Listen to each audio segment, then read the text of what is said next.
వెళ్ళి ఒక స్కూల్ చూసి వచ్చిన. సత్తుపల్లి నియోజకవర్గం టేకులపల్లి గ్రామంలో స్కూల్ చూసి వచ్చిన.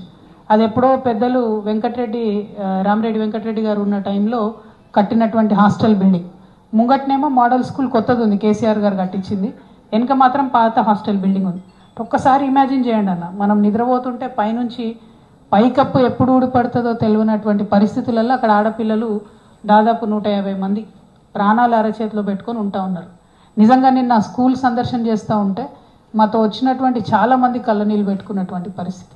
అంత దారుణంగా ఆ స్కూల్ ఉంది. అంటే నేను ఒక చిన్న మాట ఏమంటా అంటే, నేను కూడా 20 సంవత్సరాల నుంచి పాలిటిక్స్లో ఉన్నా కానీ ఈ 7,000 కోట్లది, 13,000 కోట్లది, 19,000 కోట్లది ఒక ప్రాజెక్టు కోసం మనం 10 ఏళ్ల నుంచి ప్రయత్నం చేస్తున్నాం. ఒక 2 కోట్లు పెట్టి కొత్త బిల్డింగ్ కట్టించుకోలేమా?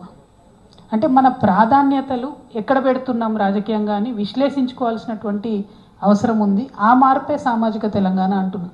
ఎస్, రైతుల కోసం ప్రాజెక్ట్ రావాల్సిందే, ప్రాజెక్టులు వస్తేనే మనం బాగుపడతాం, అలా డౌట్ లేదు. ఎట్ ద సేమ్ టైం ఒక 2 కోట్లు, ఇది 20,000 కోట్లతో ప్రాజెక్టు కడుతున్నాం. ఒక 2 కోట్లు, 1 కోటి రూపాయలు పెట్టి ఇట్లాంటి బిల్డింగ్స్ రిపేర్ చేసుకుంటే 200 మంది ఆడపిల్లలు గుండె మీద చేసుకొని నిద్రపోతారు అనేటటువంటిది నా ఆలోచన.